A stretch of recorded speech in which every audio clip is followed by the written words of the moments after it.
Hi, I'm John Green. This is Crash Course World History, and today we're going to talk about the Holy Roman Empire, which, as Voltaire famously pointed out, was not holy or Roman or an empire. But the Holy Roman Empire can help us understand world history, especially during the reign of its most powerful emperor, the smart and sensible and hardworking Charles Habsburg, known as Carlos I in Spain and Charles V in the rest of Europe. So let's frame it this way. In soccer, the World Cup is like a pretty big deal, especially for me. Mr. Green, but I'm not even good at soccer. You're actually not that bad, me from the past, but the only two things you put into your body are Wendy's and cigarette smoke, and that is not great for your athletic career. In 2014, the final pitted Germany against Argentina, and if that game had been played in 1550, both of those teams would have had the same head of state. The 2010 final between Spain and the Netherlands, again, the same head of state, Charles V. Unfortunately, the 1550 World Cup had to be postponed until after soccer was invented.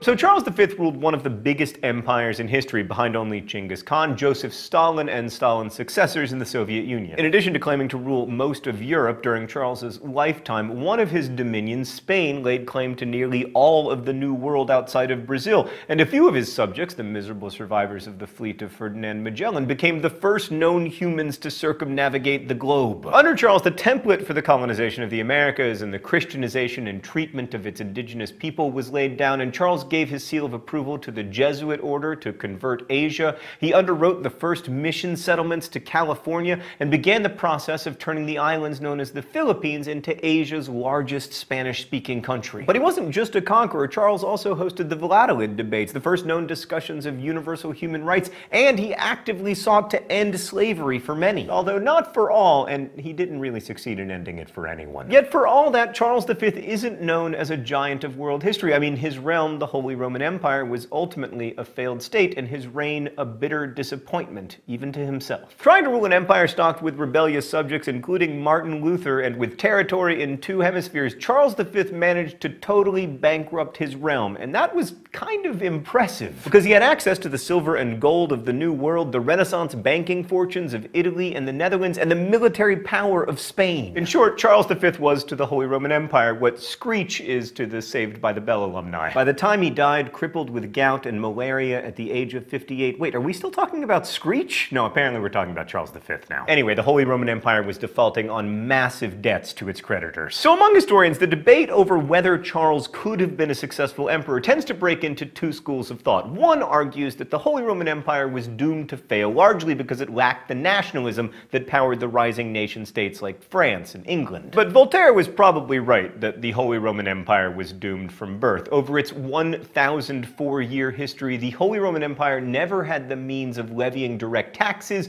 or directly raising an army from its territory, which nearly always included what are today eastern France, Luxembourg, Germany, Austria, the Italian peninsula, and Czechoslovakia, and at times stretched to the Netherlands and Belgium, Hungary, Croatia, Poland, and western Ukraine. Governing such a vast area is almost impossible, especially when you have to have, like, people on horses to deliver messages. These days, even with the internet, governing Europe isn't that easy. Ask the European Parliament how it's going. So the HRE began in 800 CE as a marriage between the Germanic warlord Charlemagne and the only sort of warlordy popes in Rome. After the collapse of the Western Roman Empire, Western Christendom was basically a flock of rural warriors who reveled in trials by combat, Christian conversion through combat, and just generally combat. And Charlemagne shrewdly recognized that the church's mainly literate hierarchy and command of tradition were his best possible instruments for governing his battle-loving feudal lords. So Charlemagne and Pope Leo III struck a deal. Leo would bestow upon Charlemagne the authority and tradition of the Caesars, while Charlemagne acknowledged the church's spiritual superiority over his secular power. And the name for the agreement reflected the terms of the deal: holy, because the church wanted top billing; Roman, to give Charlemagne maximum prestige among his feudal subjects; and empire, because they wanted it to be an empire. Here's a lesson in romance from history. Marriages of convenience, yeah. So the relationship between the popes and the emperors grew a bit rocky over time. In the centuries after Charlemagne, one European warrior clan, the House of Habsburg,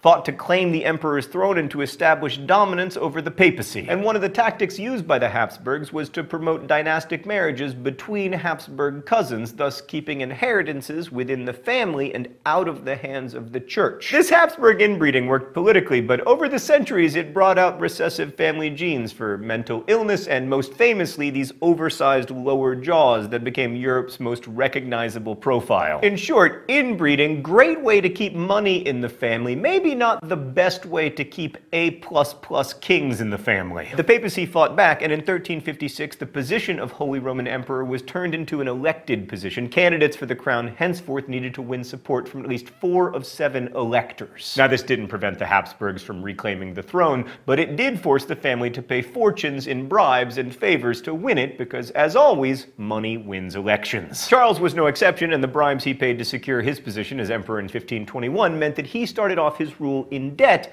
which is never a great idea. But wait, you say, now that he's emperor, he can just tap into a loyal group of subjects who will be more than happy to pay tax increases in order to pay off Charles's debt. But yeah, that's not how the Holy Roman Empire worked. All right, let's get to know this emperor in the thought bubble. Charles's parents came from 2 ambitious dynasties. His mother, Juana, was the daughter of Ferdinand and Isabella, whom you've probably heard of, and from Juana, Charles laid claim not only to Spain, but to parts of Italy, including Naples and Sicily, as well as what became known as the Americas.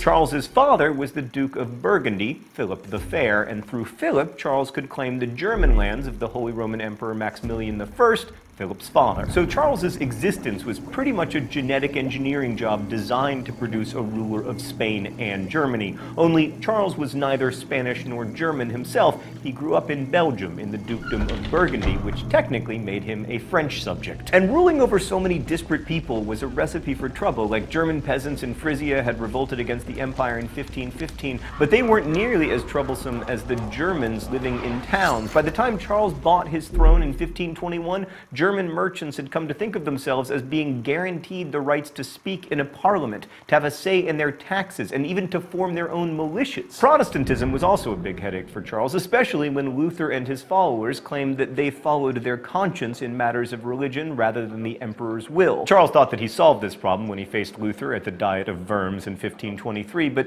that didn't work out quite as planned. Thanks, Thought Bubble. So at the Diet of Worms, Luther was so compelling when talking about his faith that he became more popular, not less. And shortly thereafter, he began his famous German translation of the Bible. So obviously, governing most of Europe was just a tremendous difficulty for Charles V, but he also had to be the ruler of all of the Americas except for Brazil. I can't help but notice, Stan, that Brazil is always the exception in the Americas.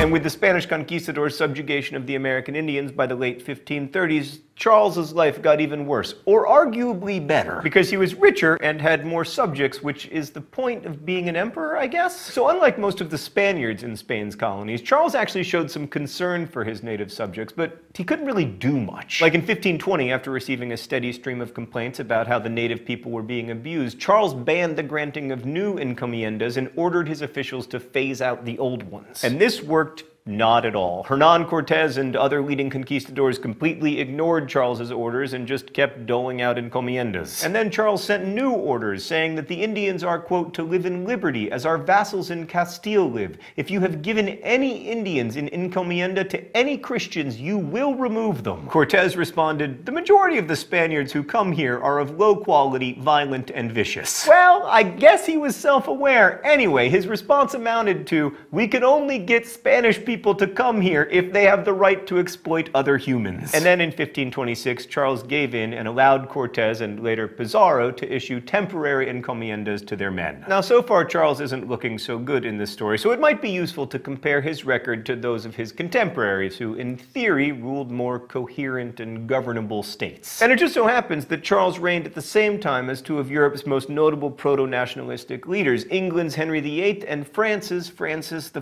of France. The bitter bitterest rivalry was between Francis and Charles, because Francis believed that Charles, as the Duke of Burgundy, which is in France, was his subject. Charles, meanwhile, knew that Francis had attempted to win the title of Holy Roman Emperor himself, and had warned the electors that Charles was an unfit and despotic man. If we could just stop for a moment, why on earth would anyone fight to become the Holy Roman Emperor? The two monarchs fought 4 separate wars against each other, and according to proponents of nationalism, Francis should have had the advantage, right? Because he had unchallenged power of taxation in France, and a religious class that was loyal to him, and a population, or at least an elite, that all spoke French. But Charles's troops won every war. Not only that, in the course of the wars, Charles's troops managed to take Francis himself hostage at the siege of Pavia and sack Rome in 1527, ending the Pope's hope of becoming a real player in secular politics, and according to some scholars, ending the Italian Renaissance. Charles also fought a war against Suleiman and the Ottomans, defeating them at Vienna, although he wasn't able to stop Suleiman from consolidating his control over the formerly Habsburg territory of Hungary. But despite ruling this fractious polyglot empire rather than a compact national state, Charles did okay for himself. Well, at least by some measures. By other measures, he was a total failure.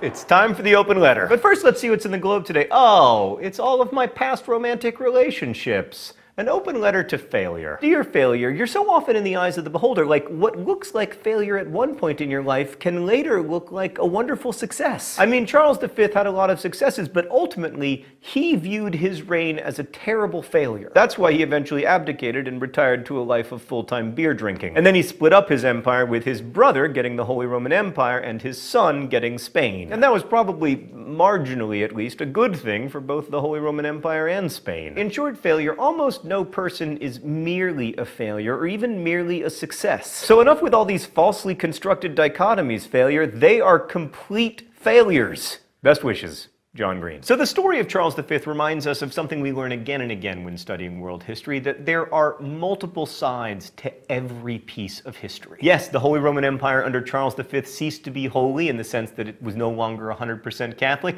It was never Roman, since Latin wasn't among the many languages spoken there. And it wasn't much of an empire because it was too diverse and spread out for Charles really to have the power of an emperor. But as with most history and many Facebook relationship statuses and one Meryl Streep movie, it's complicated. But perhaps the one concrete lesson that we can take away from the history of Charles V is the benefits of acknowledging the limits of one's power. Charles never did. His imperial motto was plus ultra, and that means further beyond, but it could also mean limitless. Charles sought to fuse Atlantic and Central Europe into a seamless whole on a scale the size of today's European Union. He tried to stamp out the Protestant Reformation and make his response, the Catholic Counter-Reformation, global. He tried to create new policies in the New World while still defending old policies in the Old World. And by trying to be the most powerful emperor in the most powerful empire in the history of the world, he failed spectacularly. There's a lesson in that for all empires and all nation-states and even all people. Thanks for watching. I'll see you next week. Crash Course is filmed here in the Chad and Stacy Emigholt studio in Indianapolis, and it's made with the help of all of these nice people and with your help. Largely thanks to the support of our Subbable subscribers. Subbable is a voluntary subscription service that allows you to contribute directly to Crash Course so we can keep it free for everyone forever. Thank you for contributing. Thank you for watching. And as we say in my hometown, don't forget to be awesome.